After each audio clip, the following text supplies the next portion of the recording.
All right, welcome in, everybody. This is episode 2 of Real Talk by the Platform. The title of today's episode is God Shows Up. Super excited for this. It's growing already. Of course, if you want to appear on the podcast and share your story, just get in contact with us. And we're going to go ahead and bring our guest, our guest in real quick. Say hello.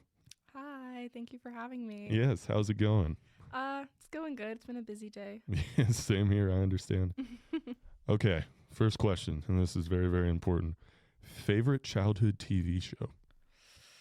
Most important question you'll be asked. I know this is pretty gosh, I don't even know. I love Phineas and Ferb. Okay. I have the entire intro memorized. Okay. Well, so does everyone. No, I'm kidding. It's fine. Just choose the non-controversial one. Okay. Hey, it's a classic. Describe the area you grew up in as you remember it. It's a bigger town in West Texas, not as big as, some parts. But, it's pretty quiet for the most part. Mm-hmm. Comfortable living is how I would describe it, Okay. Easy just to go about your day. It's comfortable. Okay, cool. Well, of course, I'm going to toss it over to you now. You now have the platform. Share your story with us. I have told my story many a time. Either it's talking to friends I've known for a while or like my roommate now. You kind of like spend that time getting to know each other and really like get down into the nitty gritty. So you're currently a student in college, correct? Yes, I go to college in Texas. Yes. Sweet. I've told my story to 2 different therapists, so it's something I'm comfortable with, and so I'm just excited to get into it. So one reason I want to share my story is because when people see me, they see, happy, fun-loving, I'm a really chill person for the most part, and when I tell little tidbits of my story, they're like, wow, are you serious? Like, that's something you hear about in movies, and, I feel like everyone has their Netflix moments, but, some more than others. Mm-hmm. So Netflix moments. That's a good way to put it. Yeah. I mean, sadly, there have been a lot. But, so I guess it started one winter. I was really young. My mom slipped on the ice one night coming out of my grandparents' house, and that's kind of what set the ball rolling for me. She was in the hospital for a while. She ended up with a slip disc in her neck, messed up shoulder, and it was an unbearable pain for her. I want to say I was like 6, 7 years old when this started. We had just moved to the town we had just moved to after my first birthday. So I had been in town for only a couple years. And so after that, she was on medication for the pain, and, some years went by and it just wasn't enough. So sadly, people get depressed. And so she started to slip into a really bad depression, to the point where the pain became too much. So my mom, and I don't remember this story personally. This story was told to me years ago. I think I found out in about like 7th grade that my mom had attempted suicide with us in the house. When she realized she started to get faint and wasn't feeling well, she called my dad while he was at work and said, babe, I just took a bunch of pills. I don't feel good. I don't know what to do. I don't know what I was thinking. And so he called 911, and, funny enough, I only remember the lights from that night. I remember seeing the lights. And from what I've been told, she spent 3 days in the ICU. She had to be intubated, and that hurt my dad. He saw her differently that night and couldn't really get over the fact that she had tried to do that with us in the house. And at this time, did you and your family have a relationship with God in church? From a young age, we never really had a relationship with the church. Later in life, it we would be told Saturday night, like, hey, we're getting up early to go to church in the morning. And that's usually just kind of when they were fighting. You know, I've been to 3 different churches in my life, and now I've finally found my home church. Thank God. But from a young age, I didn't really have a relationship with Christ. I developed a really bad misunderstanding of who he was, what Christianity stood for. And so, like, no one in my family really turned to God when things got rough. But she spent 3 days in the ICU, was intubated. And once she got out, my dad, it got really dark for him. His life took a turn, not for the better, but not for the worse either. He cheated on my mom. He hid it for years, you know, like we had no idea. Because, you know, just something like that, it tears a couple apart. You know, she couldn't work because of how bad the pain was in her shoulder. She began to get really depressed, you know, so eventually she either left to go stay with a friend or my dad had kicked her out. I can't really remember the whole story, but she left for like a couple months, you know. And how old were you? I was, God, I want to say like 7 years old. Okay. You know, this was like elementary school. I was in 2nd grade. Okay.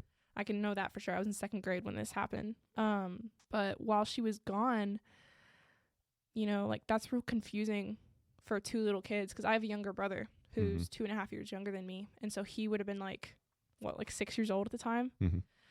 And, you know, of course, like we ask our dad, you know, like, when's mommy coming back? You know, where's mommy? When's she coming back? And he'd be, you know, he'd say, well, she's still not feeling good, so she's staying with a friend right now. But fast forward, one day we're being picked up from school, and I'm told, oh, well, we have a surprise for you guys, my dad. And we drive, I have no idea what part of town we were in. It's like so foggy, but I just remember we picked up my mom that night. You know, she walked out of this building with a suitcase, and, you know, at least, you know, I had my mom back. And things were okay for a while. You know, we were still kind of, my dad, I guess, is still trying to recover from that. And she's just trying to resume life as normal. You know, she tried working for a couple years. My dad, you know, was still holding the same job. But eventually we ended up we moved into a house my 4th grade year of school. And that's when everything started to get shaky. Okay. My parents' marriage was not healthy. And you noticed that as a kid? Oh, yes. Okay. I've always been super empathetic. So I can feel things, pick up on things. I'm very observant. You know, even that young? Yeah, even that young. Well, I mean, it's kind of hard not to notice when, you know, like they're fighting in the middle of the day, or, you know, like my mom would just like lock herself in her bedroom all day. Or if she wasn't in her bedroom, she was stress cleaning. She was an absolute clean freak, because that's like the only thing she could control. And, you know, like people would make jokes about like waking up Saturday morning to your mom's playlist, and, you know, that means it's cleaning day. But for me, like that was the reality. But things started to get really shaky. My mom just was slipping into drugs. You know, at one point she was smoking like 3 packs of cigarettes a day, you know, and that alone can do things to you. But she wasn't really happy anymore. She was making really toxic friends, you know, and that was bringing a lot of pain into our lives and into our house. It was causing stress, and, you know, these friends were going behind her back and using her. And so, you know, that doesn't help someone's mental health. Right. We were in that house for, I want to say, a couple years. You know, we moved right after my 13th birthday. And so my freshman year, we moved into the house we were at. And, oh wait. No, I lied. Middle school was when we were in that new house. Because 7th grade, I guess would say would be the climax Okay. of this story. 7th grade, the fights were getting worse and the yelling was ridiculous. You know, I knew my mom was a drug addict. I confronted her about it one night. But I came home from school one night in 7th grade and my dad had pulled my mom outside, and this was when he had disclosed to her that he had cheated on her years ago, you know, and went behind her back and, you know, broke, you know, their marriage. Right. And we stayed at my grandparents' house for a week in the middle of October. I had to go through Halloween out of my house, while at the same time my best friend of a couple years, like our moms had gotten really close. They were living in our house. Like they were sleeping in our living room. And my dad told her, because of course, you know, she's kicking and screaming and get out of my house. I don't want to see you. And he goes like, if you kick me out, I'm taking the kids with me, because I'm not going to let them see this and go through this. I didn't really understand what was going on. Me and my dad and my brother drove to my grandparents' house that night, and it was just quiet in the car. You know, it's that, like, you don't really know what to say. You don't really know how to go about it. What coping methods had you developed at that time? None, really. Yeah. I didn't really know anything about mental health or what exactly I was supposed to be coping with, you know, because I love my mom. And I still do, but at this point, I only love her because she is my mom. Right. And you understood that? Oh, yeah. Well, I understand it now. Right. It took a long time to get to that point, because, you know, when you find out your mom's getting sicker and sicker and sicker and making these really bad decisions, you know, it's hard to, like, realize that someone's not good for you, like, in your life. Right. As far as, like, one coping mechanism I would say is I really got into writing. I wrote. That's how I express myself, because, you know, I had the mom that was like, I'll give you something to cry about. Right. So, you know, I would sit in my room and I would just have notebooks and just, like, write till my hand would cramp. You know, it'd be like 2 a.m. You put on, like, your depressing playlist and you're like, oh man, I don't have anybody to talk to. Right. But we stayed at my grandparents' house, and it was just, it's so confusing to watch your parents, like, start to hate each other, you know? And when we had come back, like, my dad slept on the couch for like a year and a half, and it wrecked his back, you know, having to, and it wasn't exactly the best couch either. Like, this thing was run through, it was old, and sleeping there, having to get up at 5:30 for work in the morning, you know, and just everything's falling apart around you, you know. I can't imagine what that was like for him. But 7th grade, you know, like, I spent a lot of the year just in shock, because, you know, like, my whole life was falling apart around me. I didn't know how to handle it. Didn't really have anybody to talk to. Like, I would talk to my friends about it, but they're like, oh, my parents have been divorced for years, you know. There's nothing really I can say. Not a lot of sympathy from middle schoolers. No, ever. not at all. Yeah. Sad reality, but middle schoolers just, they are awful people.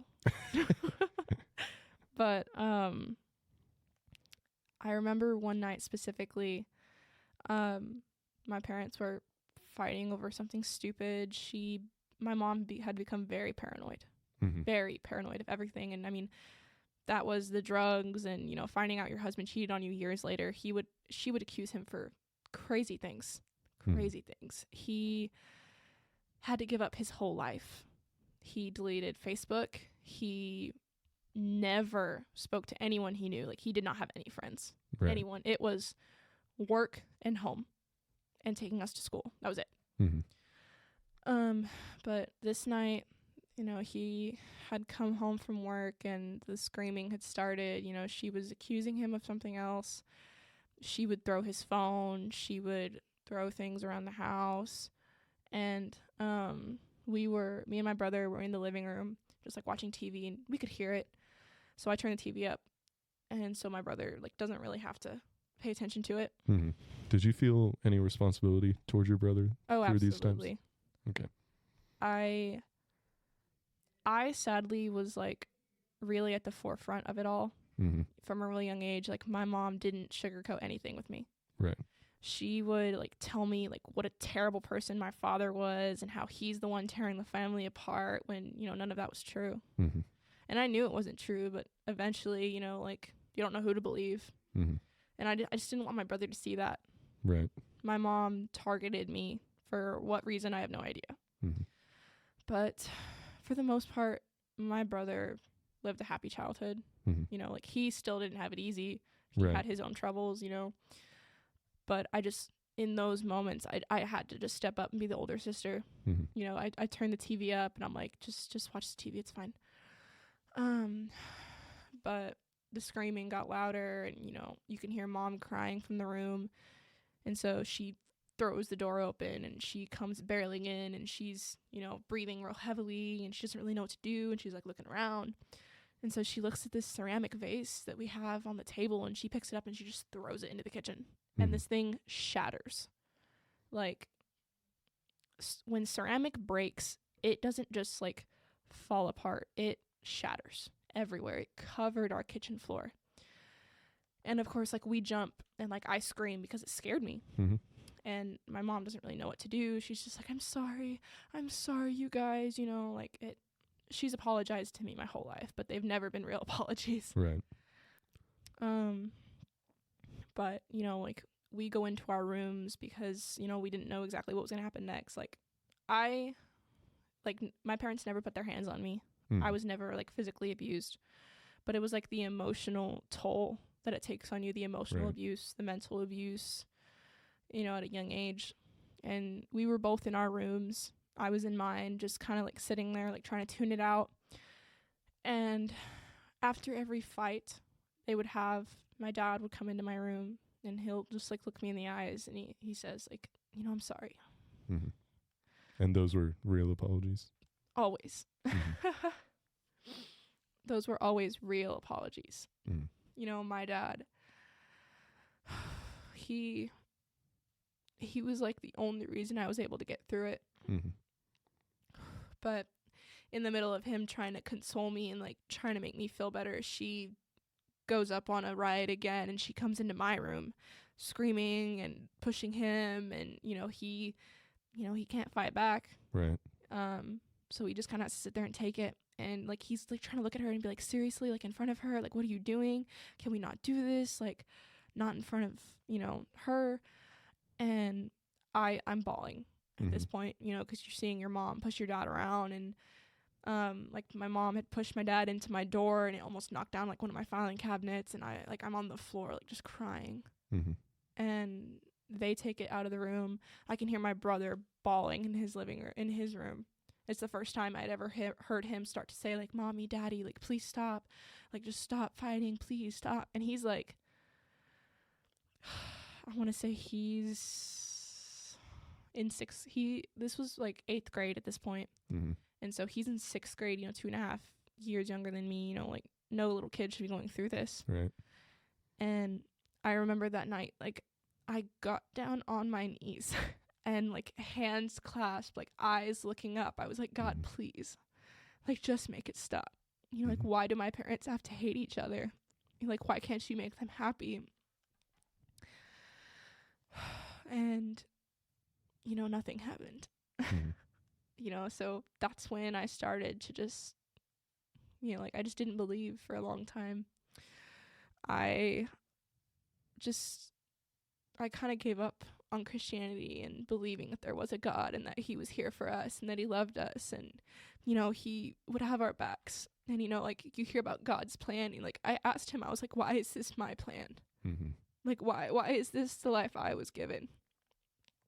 But it was pretty off and on for a couple years after that. My freshman year, like I would come to school exhausted.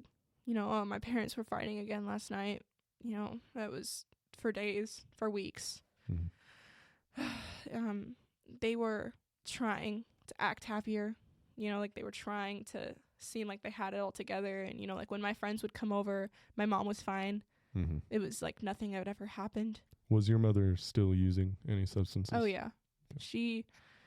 The week that we had been kicked out of my house, we were on the phone with her later, like saying goodnight and stuff. But I'd pull my dad aside and I was like, I know Mom's a drug addict. Mm-hmm. 'Cause like I saw like her stuff in her room one time. It was weed at that point. Mm-hmm. So I saw like her stuff, and like I feel like you just know at that point, 'cause I'd never been around it. She'd never done it in front of us, but you know, like unlimited media, like you just kind of know what that stuff looks like. Right. And he just like kind of looked down at me and sighed, and he was like, I'm so sorry. But at this point, you know, she was still like doing drugs, and she would like disappear out of the house for like a couple days and then come back like 4 a.m. Like we didn't know what was going on. Like it got to the point where like my cat would come out of her bedroom smelling like weed. Mm-hmm. And like I could like smell it throughout the house, and it's just not something you want to come home to. Mm-hmm. Like there was a dark energy in our house for a long time. Yeah, you could feel it. You could, and it took a toll on me. Mm-hmm. I just kind of gave up in school. I was just like not really like just because I didn't care, but I just didn't have any energy.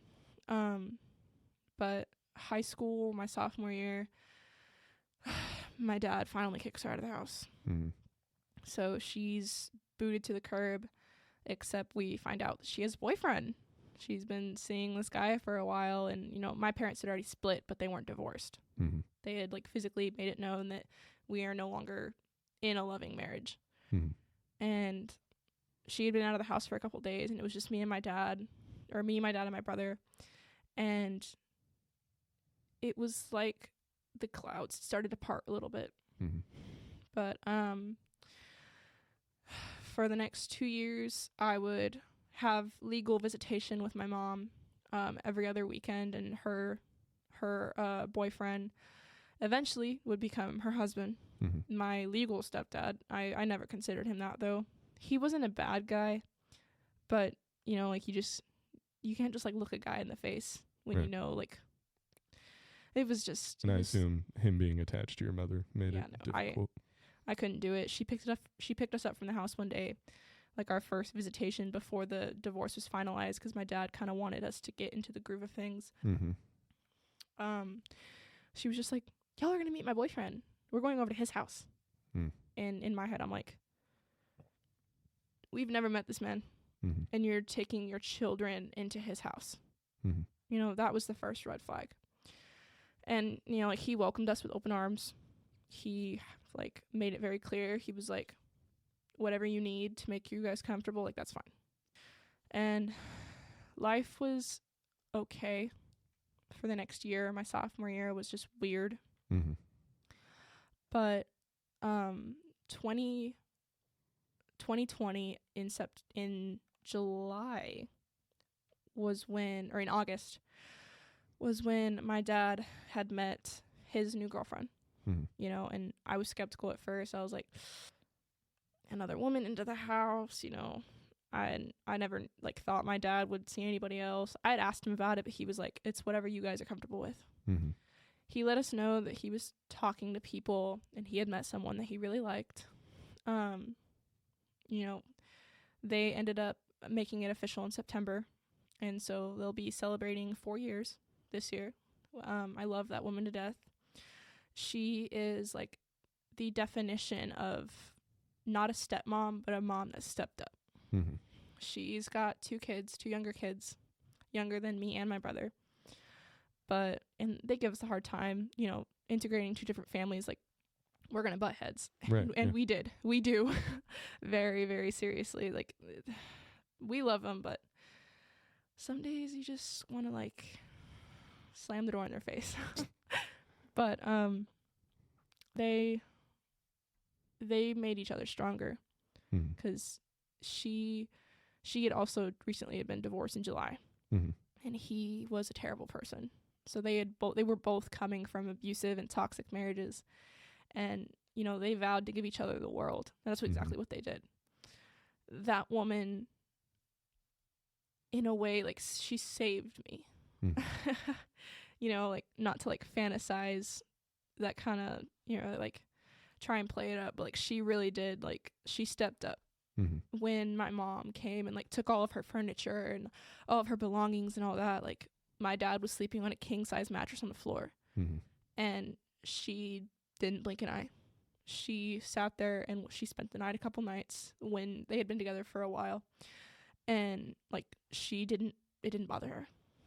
She loved my dad with everything she had. She got us going to church again. Okay. Is this kind of the first re-entering of church? Yes. Into y'all's lives? Okay. This is the first, like, healing experience I had with the church. I was kind of skeptical at first. I was like, oh, gee, you know, another church that, you know, I'm not really going to want to have anything to do with. But it seriously changed after going for the first couple times. You know, it was welcoming. I usually work on the weekends, so I can't go every very, very often. But every now and then I would be off on a Sunday, and, you know, it was so weird because I would feel like the message was meant for me that day. And it freaked me out. Yeah. It really freaked me out, you know, because I still was struggling with faith. And so, like, the one day I would be able to go to church, I felt like the preacher was just, like, talking to me. And it freaks you out when you're sitting there in the car afterwards, like, what just happened? Like, what's going on? I was still questioning at that time. And getting into, like, junior and senior year of high school, me and my mom we completely started to fall apart. She became narcissistic. She was mentally abusive, emotionally abusive. You know, like, she completely had a psychotic break. The drugs were getting worse. You know, like, I could smell it in the house. If she would, like, smoke in the garage, it would come up through my window. You know, and he didn't really help at all. Like, he just kind of let her do whatever she wanted. And she started just to fade away. Like, I didn't really know who my mom was anymore. And, like, she was a cool person. You know, like, my mom, she's the kind of person where she didn't care what anybody thought. She was going to live the way she wanted to live. She's from Cali, by the way. Yeah. Crazy girl. But, you know, she just wasn't ready for a family. So it just completely derailed her way of life. But my stepdad, you know, like, he didn't try and fix anything. He didn't try and step in. And she would talk smack about my dad to him, and he would sit there and he'd ask us, and he's like, you know, like, I hear things about what your mom says, like, about your dad, but then I look at you guys and I just can't think that's true, because he is raising two amazing kids. And, you know, like, hearing that from someone you barely know, it's like, what do you know about us? Yeah. How can you tell? Like, who are you to think that? So he was just kind of a passive figure almost. Oh, most definitely. Like, he was just you know, there. He was my mom's husband. Yeah. He wasn't my stepdad. He was just my mom's husband. Okay. But junior year in April, my senior year in April, I was just kind of done. No, it was my junior year. I'm sorry. My junior year, I had made the decision. I was like, I'm done. She had stopped wanting to see us, you know, because my stepdad got arrested that December for getting hyped up on a bunch of drugs and about put my mom in the hospital. You know, and hearing about that, you know, you can't help but think, like, well, you made that decision. Like, you know who you married. You know, like, obviously he didn't try and stop her from using. There's nothing going to stop him from using. And she fell apart. She didn't know what to do with her life. She was falling apart. And so she just stopped asking to see us. She would, like, tell my dad, you know, like, you're the reason our family fell apart. You know, you're brainwashing my kids. That's why they don't want to see me, when that wasn't the fact. Right. Him and his girlfriend, my stepmom, I consider her my stepmom. They tell us, they're like, you can see her if you want to. And I made the decision. I was like, I do not want to see her. I can't do it anymore. You know, you just have to do what's best for yourself at one point. And it was hard, you know, walking away from your mom like that, because you finally realize what a toxic person she is, and that she's not good for you. She's not offering anything good for your life. You know, she's tearing you down. She's making you feel bad about yourself. And so we stopped seeing her, but she would still try and text me, you know, and we would have like screaming fights through text messages, because she would sit there and, you know, you're almost 18. I'm not going to sugarcoat it for you anymore. You're almost an adult, so I'm going to treat you as such. And it's not my fault. Your dad's, you know, the devil, literally, word for word. And I, you know, I'd sit there like crying. And at one point I told her, I was like, all I've ever wanted was an apology from you. Right. That's all I want. And I got the, you know, I'm sorry, but and my dad would tell me, he's like, I'm not keeping you from her. And I said, I know. I'm keeping myself from that. And so that summer was hard, because I was going through, you know, some big milestones. You know, I had gotten my letter jacket. I had gotten my senior ring, you know, that following August. But my mom wasn't there for any of that. She wouldn't show up to my concerts. You know, I was in orchestra. She never showed up for anything. And that's been since like middle school. Yeah. She would say she missed us, and she would say that she wanted to be part of our lives, but she never made any kind of effort. She would blame it on us that we didn't invite her, but why would I invite you if you're not going to show up? Right. You know, but I was too scared to say that to her face, because it's that deep-rooted fear you have for someone that's supposed to nurture you and care for you, but you're terrified of them. And how was your brother through this? He began to change. You know, you could see it. And he's not really one to talk about feelings. He's not really one to like open up about things. He is now better. He's just now getting to the point where he's like, I don't want to talk to her anymore. But you know, like all we had was each other.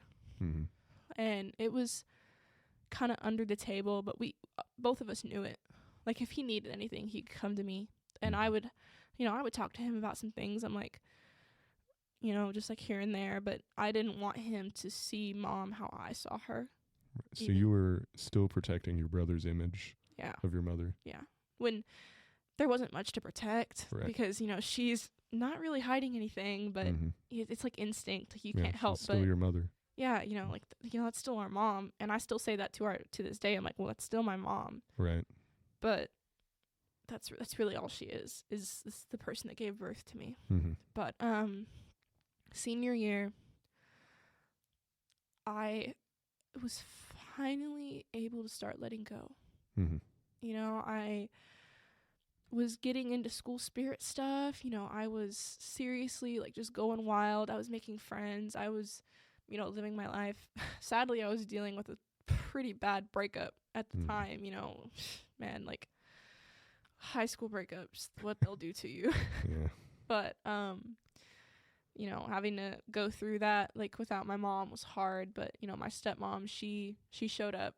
She was there for me, and like I'll never be able to thank her enough for that. But second semester rolls around, and I'm still trying to talk to my mom civilly, but it's not working out. You know, like she's still complaining that she never sees us, and that, you know, you don't invite me to anything. And I'm like, well, there's no reason for you to start showing up now.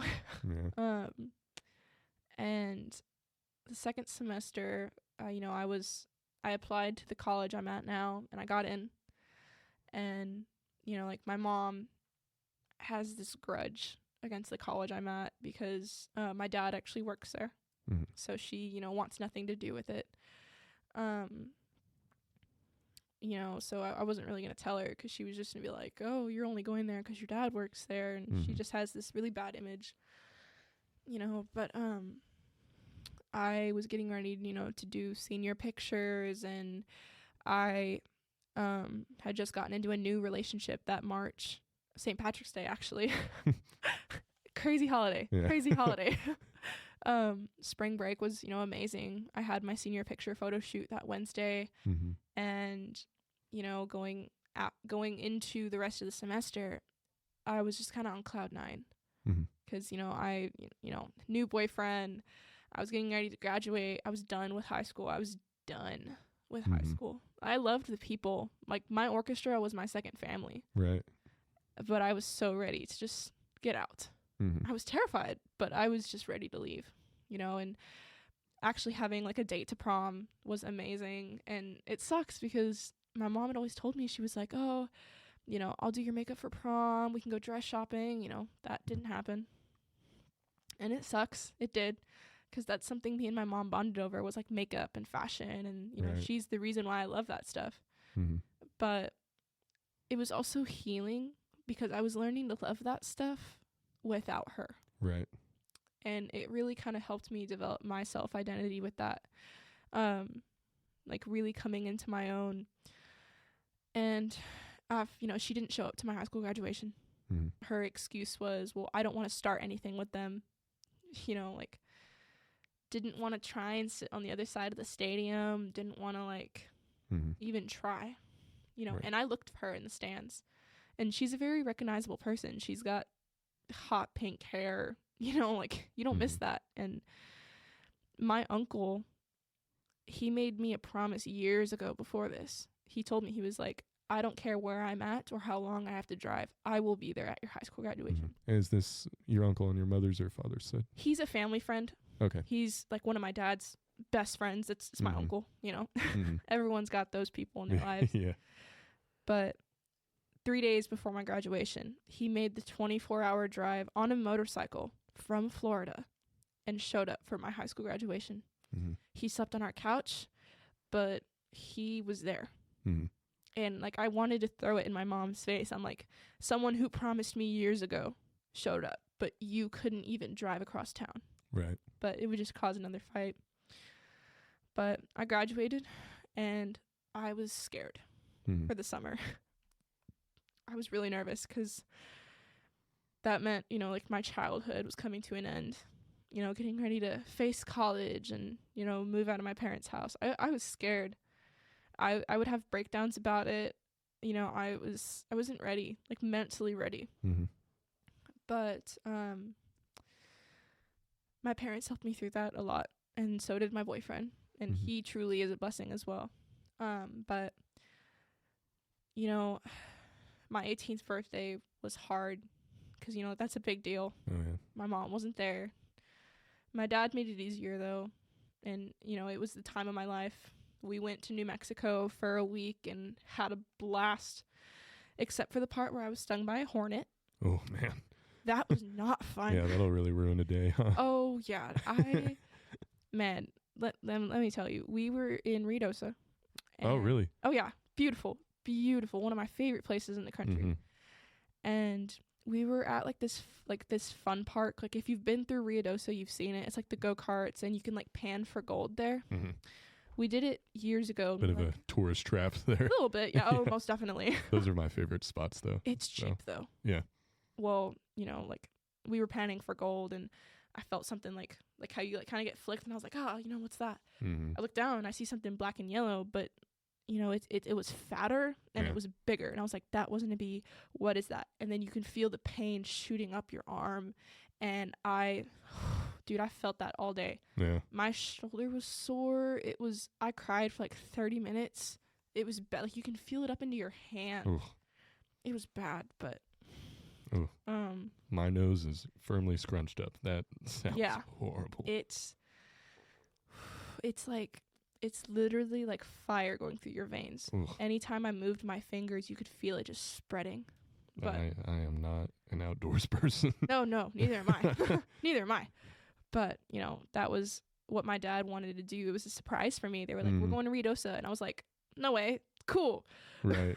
And, like, through this whole story and telling it over and over and over again, like, when I told my boyfriend about everything that I'd gone through, what I was still going through, like, he just kind of looks at me. He's like, are you serious? And I'm like, yeah, like these things happen, or, you know, like the trauma attached to it that stays with you and like creates who you are, how you react to things, how you behave, you know, you get comfortable with the abuse.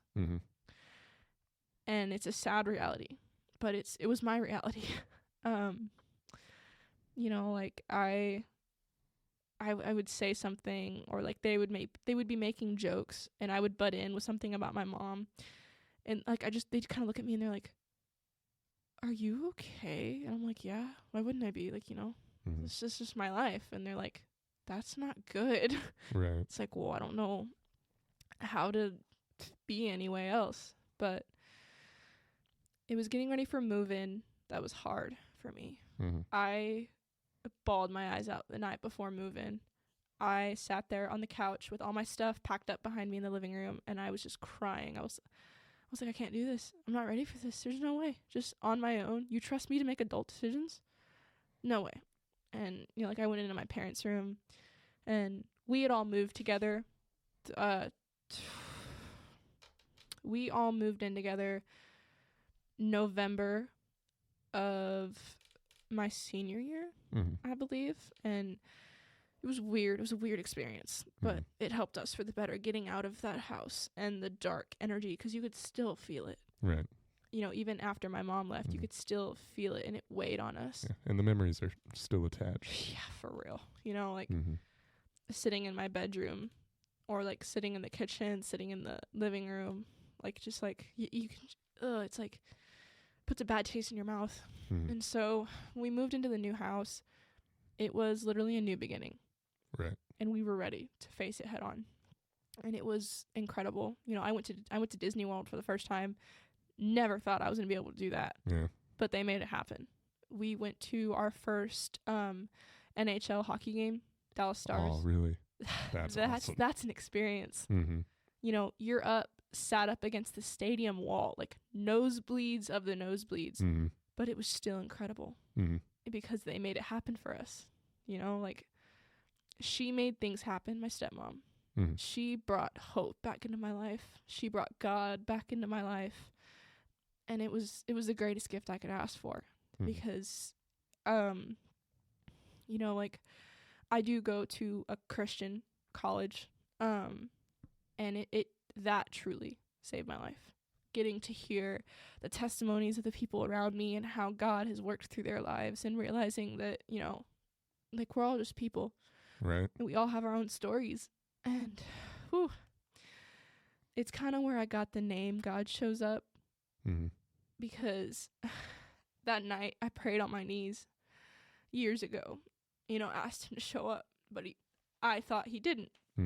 But here I am now, and he did show up. Yeah. And it's just, it was crazy to think about. And like I was like trying to rework other titles and, you know, see like, oh, you know, this would be cool. But the second that came into my head, I was just like, that's it. Because it's true, you know. And you know, years later, here I am now, like living my life involved in sports, and I've got amazing friends, and my dad is happy, and it's just, I miss my mom. Who wouldn't? Right. But I'm not ready to let her back in yet. And I don't know when I'll be ready. Hopefully it comes, and, you know, maybe it won't. But, you know, I hope she's doing okay. I've talked to my older half-sister, who we share a mom, but we have different dads. She had her way before she met my dad, but I talk to her every now and then, and she'd give me updates on her. And it wasn't good for a while. And she's actually divorcing my stepdad. And she's living on her own. As far as I know, she's in a trailer. But, you know, maybe this will be the final chance that she gets to turn it around for herself, you know. And yeah, because her testimony isn't over either. Oh yeah, absolutely just not. Like the rest of ours. Sadly, she doesn't believe in God. She just is mad at the world. But, you know, I hope he starts to show up for her. And it's just one thing I've always kept to myself, or not kept to myself, but one thing I've always told people is like, it doesn't matter what life you've lived, as long as you're still living it, then you're doing good. Mm-hmm. You know, and you know, it's the truth though, Mm-hmm. because it doesn't matter what background you come from. It doesn't matter, you know, who's hurt you and how they've hurt you. Those scars, are they're battle wounds, but the war is not over. Right. And, you know, I'm finally at a point where I can have peace. Mm-hmm. I forgive what my mom did, you know, and it was hard, Mm-hmm. but, you know, you can't forgive those people just because they expect it. You have to forgive them for yourself. Right. To give yourself peace so you can go to bed at night and say, like, I'm okay. Even though you might not be okay, it takes self-convincing. Yeah. But it's one story I'm too comfortable telling, and it knocks people's socks off. But yeah, that's... What is one thing you want people to remember from this? If you're listening and, you know, you can relate to anything I've said at any point, just know that there are people that love you and they care for you, and, you know, like what I said earlier, it doesn't matter what life you live, as long as you're living it, that's good enough. All right. Thanks so much. Of course. Thank you for having me. Mm-hmm. All right. So as we end the show, there's just a couple things that I want to reflect on for a second.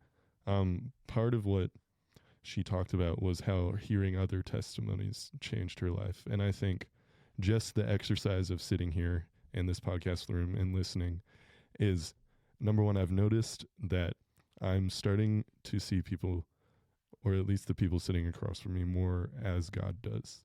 And I think part of the whole thing of the platform, this whole thing we're attempting, is that sharing your story matters so much. We're meant as Christians to live in community and share our burdens. And I'll admit, I felt the weight of that story sometimes, but it's not bad. It's never a bad feeling. It's a beautiful thing, and it's an exercise in seeing other people the way they see, the way that God sees them. So thanks so much for listening. We'll catch you next time.